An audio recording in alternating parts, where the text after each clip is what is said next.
Hey guys, just want to show here why I think the low could be a little bit too far east on these models. And I'm not saying this is going to be a coastal hugger, an inland run, or anything like that. I think right now the overwhelming evidence is that it's going to be offshore.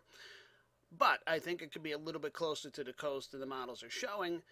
And with that being said, any more some adjustments here, and the situation's going to be a lot different. So this is I'm going to use the Canadian model here as an example, and this will all be at 180 hours, valid at 12Z Wednesday. And here is our very sad, positively tilted trough, and there.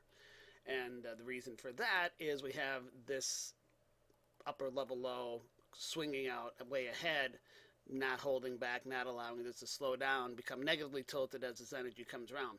But the key to what I'm saying here is the this energy here. Now I want to show you why I think that the low is going to be a little bit closer to the coast. Now here is the let's turn that off. Here is the surface panel, and here is our low out in here, way offshore here.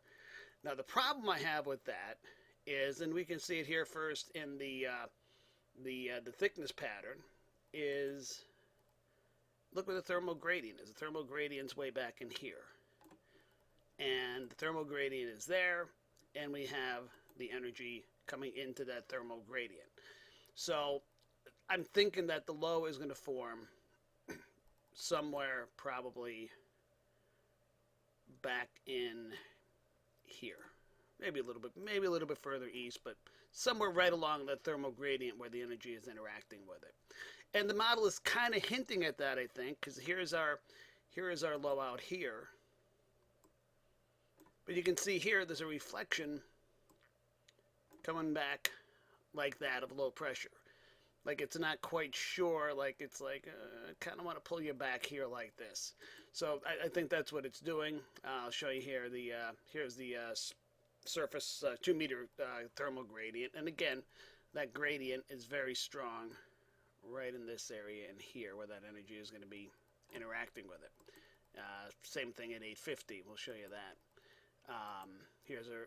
I'm sorry, back to the surface. Do I have the 850? I guess I don't have the 850. But yeah, obviously that's a very strong. I'm sorry, these are the 850 temperatures here. I'm sorry, not the thicknesses. That's 850 temperatures, but same basic idea.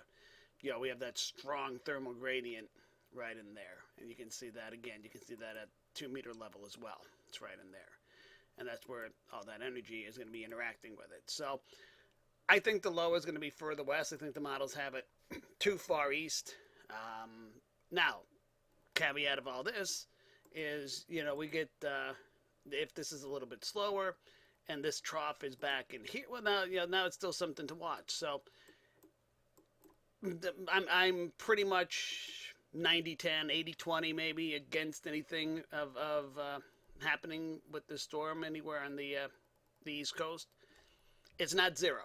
So, not looking good. I don't expect it to happen. I would not forecast it to happen at this point in time. I'm not stopping watching it though. So that's kind of what I wanted to show you as to why things could be a little bit further west. Slight little adjustments here and there, and it's still a possibility. So slim, but not none. So that's all I got. So I just want to show you that.